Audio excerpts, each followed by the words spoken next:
Hello students, class 10th health and physical education में आपका स्वागत है। और आज हम सेकंड चैप्टर में पढ़ेंगे कि भोजन को पकाना क्यों आवश्यक है। हमने अपने पिछले लेक्चर में भोजन की जो पकाने की विधि थी उनके बारे में पढ़ा था कि कौन कौन सी विधियां हैं। हमने जाना था कि भोजन पानी से पकता है, हवा के माध्यम से भी पकता है, भाप से भी पकता है, और जो तेलीय पदार्थ होते हैं उनके द्वारा भी भोजन को पकाया जाता है। तो भोजन पकाने की अलग अलग विधि थी। तो उस पकाने के पीछे कुछ कारण हैं जिनसे हमारा फ़ायदा होता है। जो भी पोषक तत्व होते हैं या उनका जो स्वाद होता है भोजन का, वो अच्छे से हो जाता है, और हमारी जो पाचन प्रक्रिया है वो भी उस पकाए हुए भोजन को अच्छी तरह, एक प्रकार से जो प्रक्रिया है पाचन प्रक्रिया, वो अच्छे से हो जाती है। तो भोजन पकाना क्यों आवश्यक है, इसके हम मुख्य मुख्य 4-5 बातें जानेंगे और उनको साथ के साथ नोट करेंगे। तो सबसे पहले हम बात करेंगे कि जब भी भोजन को पकाया जाता है तो हमारे मन में यही प्रश्न आता है कि जब भोजन पकाते हैं तो कुछ ना कुछ कीटाणु तो अवश्य मरते होंगे। तो यह बात बिल्कुल सही है। भोजन पकाने के दौरान जो हानिकारक और जो रोग रोग उत्पन्न करने वाले कीटाणु होते हैं वो पकने के दौरान, जो पकने की प्रक्रिया है उस दौरान वो खत्म हो जाते हैं या मर जाते हैं। तो भोजन एक प्रकार से रोगाणु रहित या हानि रहित हो जाता है। तो वह भोजन हमारे लिए अच्छा भी है और स्वास्थ्य लाभ देने वाला भी है। तो पहला पॉइंट हम ये लिखेंगे कि पकाने से भोजन के हानिकारक कीटाणु मर जाते हैं, या हम लिखेंगे यहाँ पर नष्ट हो जाते हैं। पकाने की ये सबसे अच्छी विशेषता है कि जो भी भोजन में हानिकारक तत्व मौजूद हैं वो इस प्रक्रिया के दौरान खत्म हो जाते हैं। तो पकाने से भोजन के हानिकारक कीटाणु नष्ट हो जाते हैं। अपना पहला पॉइंट यही है। दूसरा पॉइंट में हम लिखेंगे कि जो भी भोजन हम पकाते हैं और पकाने के बाद जब हम उसको खाते हैं तो वह एक प्रकार से सुगमता से हम उसको चबा सकते हैं और उसको अंदर निगल सकते हैं। अपने पेट में उसको ले जाकर छोटे छोटे कणों में वो आसानी से टूट जाता है। जैसे अनाज है, अनाज वगैरह को हम डायरेक्ट नहीं खा सकते, या डायरेक्ट खाएंगे तो काफ़ी सारी परेशानियां खड़ी हो जाएंगी। जो पेट संबंधी रोग हैं वो होने की संभावना हो जाती है, क्योंकि अनाज मोटा होता है, सख्त भी होता है, तो उसको हम डायरेक्ट नहीं खा सकते। तो उसको, अनाजों को पीस कर उनकी रोटी बनाई जाती है, फिर उसको पकाया जाता है, फिर हम उसको खाते हैं। तो यह सबसे अच्छा रूप है भोजन को जो अनाज के रूप में उसको खाने का।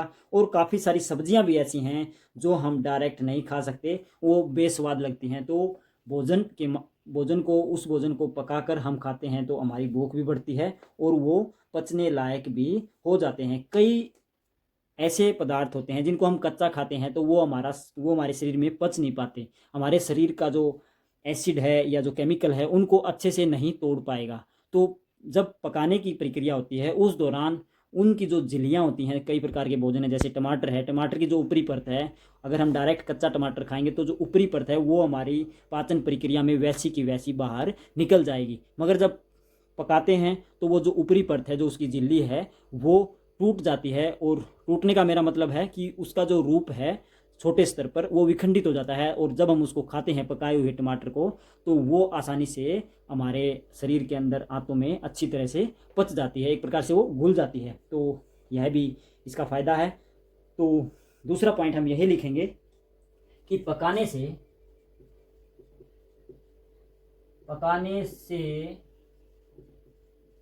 भोजन सुपाच्य बन जाता है।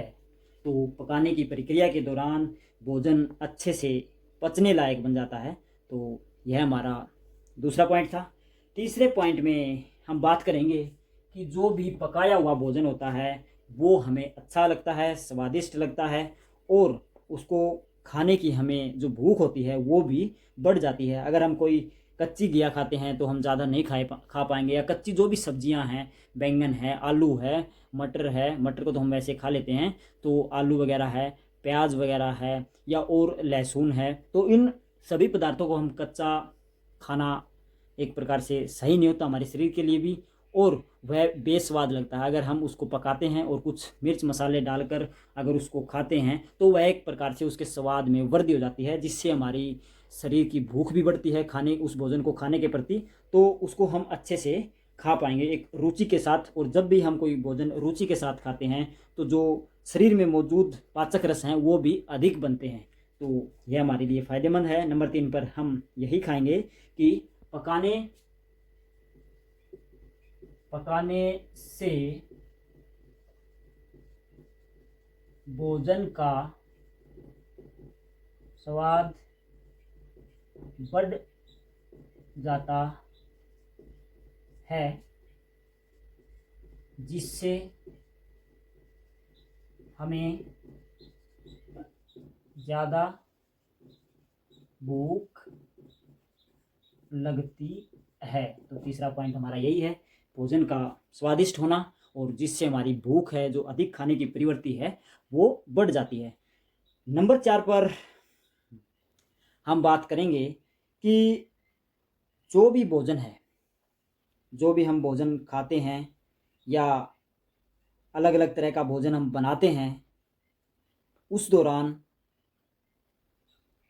एक ही सब्जी का अलग अलग रूपों में हम अलग अलग व्यंजन या अलग अलग भोजन का रूप उसको दे सकते हैं।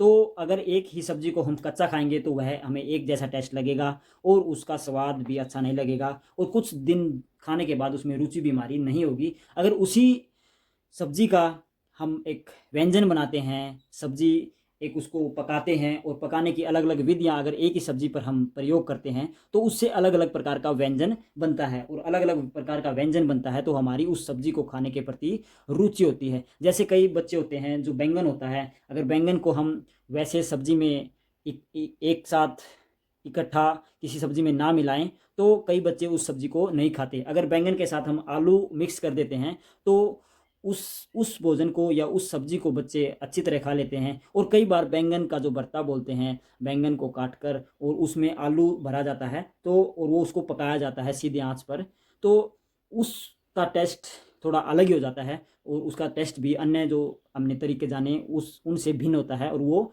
मज़ेदार भी होता है। तो ऐसे ऐसे अगर हम तरीके अपनाएंगे तो निश्चित तौर पर जो खासकर बच्चे हैं किसी स्पेशल सब्जी को नहीं खाते, कई बार किसी सब्जी को अधिक खाते हैं, तो उनकी जो भूख लगने की प्रक्रिया है या एक सब्जी वो नहीं खाते तो उनका अलग अलग तरीकों में प्रयोग करके हम उनको उस सब्जी के प्रति प्रेरित कर सकते हैं। उसको खाने के लिए अगर उनके टेस्ट में वृद्धि कर दी जाती है उस दौरान तो वो उसको बड़े चाव से खाएंगे। तो नेक्स्ट 4th पॉइंट हम यही लिखेंगे कि एक तरह की सब्जी से अलग अलग तरह के व्यंजन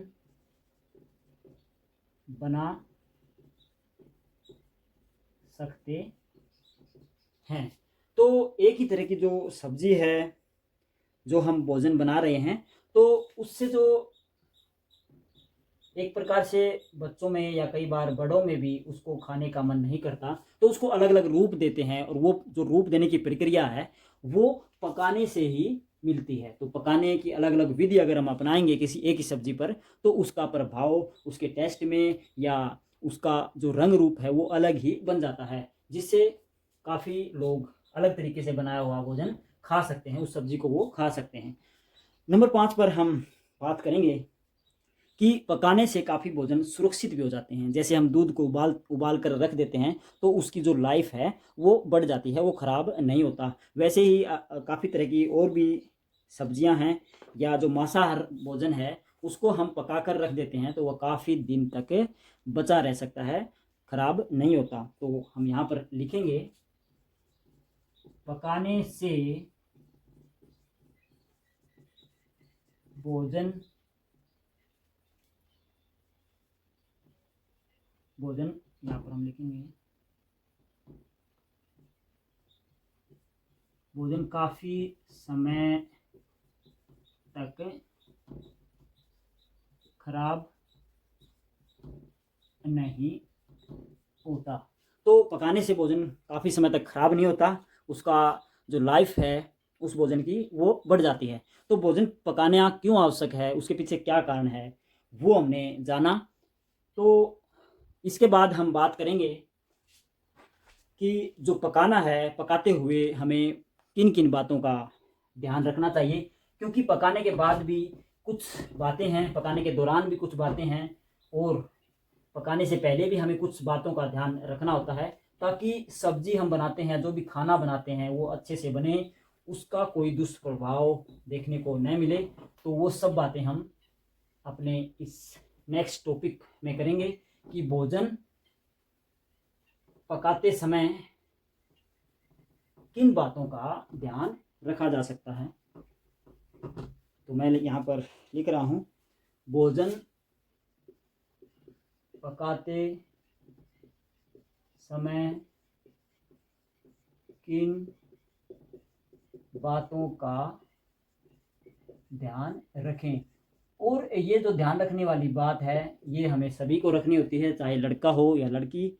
लड़कियां थोड़ा भोजन की जो प्रक्रिया है उसमें ज़्यादा भाग लेती हैं, लड़के इतना भाग नहीं लेते, मगर लड़कों को भी पता होना आवश्यक है, क्योंकि भोजन वो भी खाते हैं।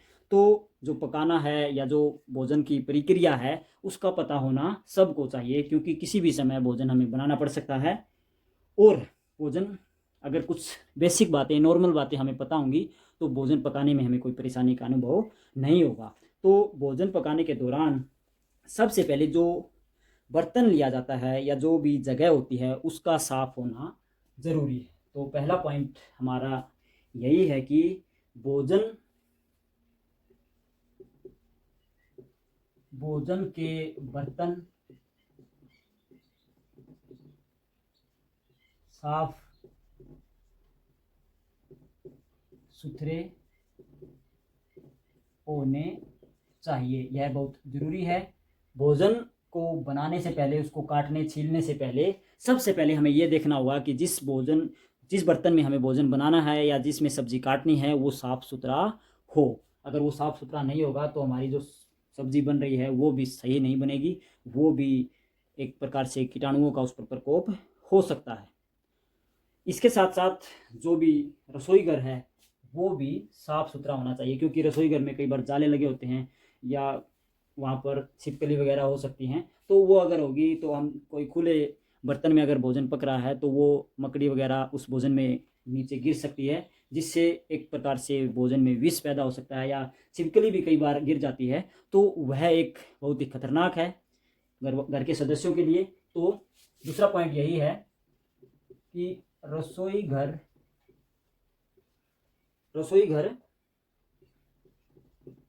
साफ व स्वच्छ होना चाहिए। तो दो बातें हमने आसपास के वातावरण से संबंधित जानी। अब बात करते हैं कि जो भोजन हम काट रहे हैं वो कैसा होना चाहिए और भोजन में क्या क्या हम डाल सकते हैं। तो तीसरे नंबर पर हम यही लिखेंगे कि भोजन को छोटे छोटे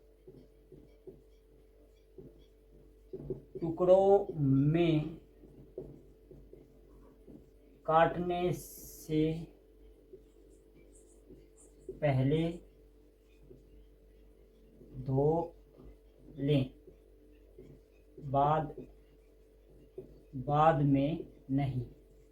तो ये एक खास बात है, ये आप सभी को ध्यान रखना है, क्योंकि जो रसोई की बातें होती हैं वो एक पीढ़ी से दूसरी पीढ़ी में अवश्य जाती है। किसी की माँ खाना बनाती है, फिर बच्चे खाना बनाने लगते हैं, लड़कियां खाना बनाने लगती हैं। तो वो जो माँ बातें बताती हैं या जो बच्चे होते हैं वो माँ को खाना बनाते हुए देखते हैं, तो बच्चे भी वही बात सीखते हैं।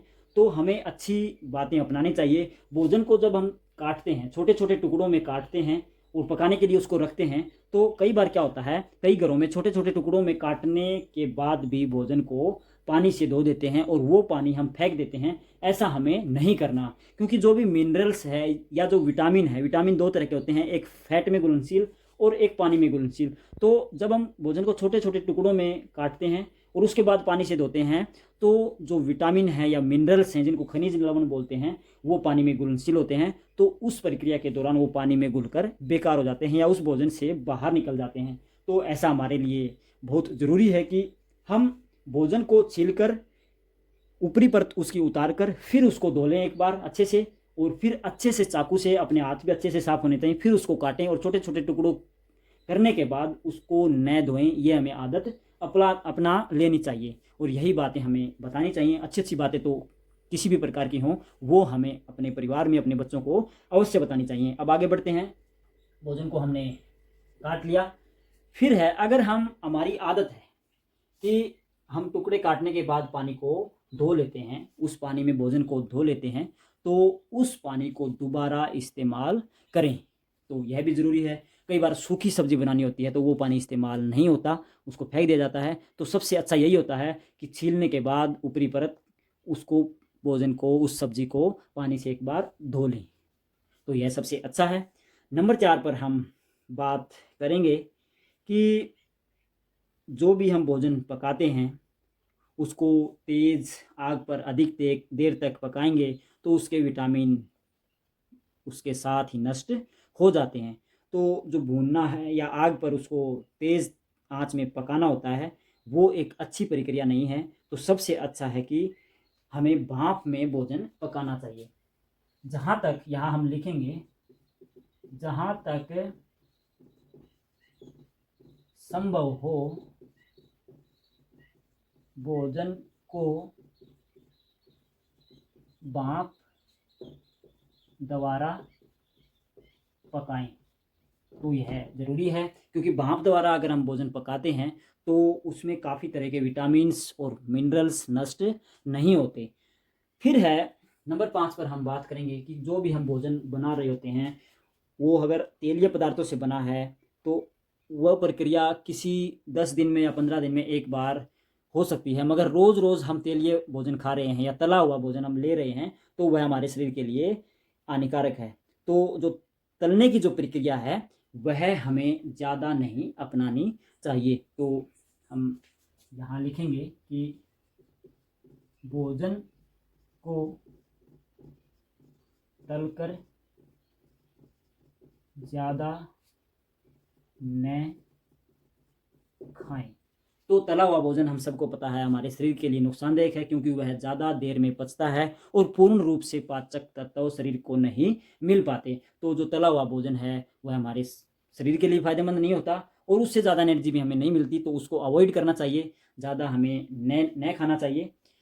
फिर है नंबर 6 पर हम बात करेंगे कि भोजन कई बार हम भोजन को जल्दी जल्दी में पकाते हैं, तो ना ही भोजन को ज़्यादा पकाएं और ना ही ज़्यादा कच्चा रखें। तो भोजन को एक निश्चित आंच पर पकाना चाहिए।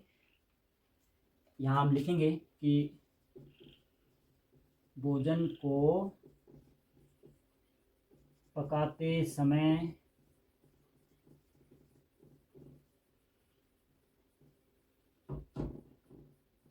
कच्चा भी न छोड़ें क्योंकि कच्चा भोजन शरीर में या पेट में एक पेट दर्द का कारण बनता है और वो उसका पाचन भी सही नहीं होता। और एक और बात है नंबर 7 पर हम उसकी चर्चा करेंगे कि जो भी हम मसाले भोजन में डाल रहे हैं, मिर्च मसाले या आजकल तरह तरह के पकवान बनाने के लिए अलग अलग मसाले आ गए हैं बाज़ार में, तो उन मसालों का प्रयोग या लाल मिर्च आदि का प्रयोग ज़्यादा नहीं करना चाहिए क्योंकि जो मसालेदार भोजन अधिक होता है जैसे होटलों पर बनाया जाता है तो वह पेट के रोगों को बढ़ा देता है, या जो लाल मिर्च ज़्यादा प्रयोग होती है वह भी शरीर के लिए नुकसानदेह होती है। तो मसालों या लाल मिर्च का प्रयोग हमें कम करना चाहिए। तो नंबर 7 और लास्ट में हम यही लिखेंगे कि भोजन में मसालों व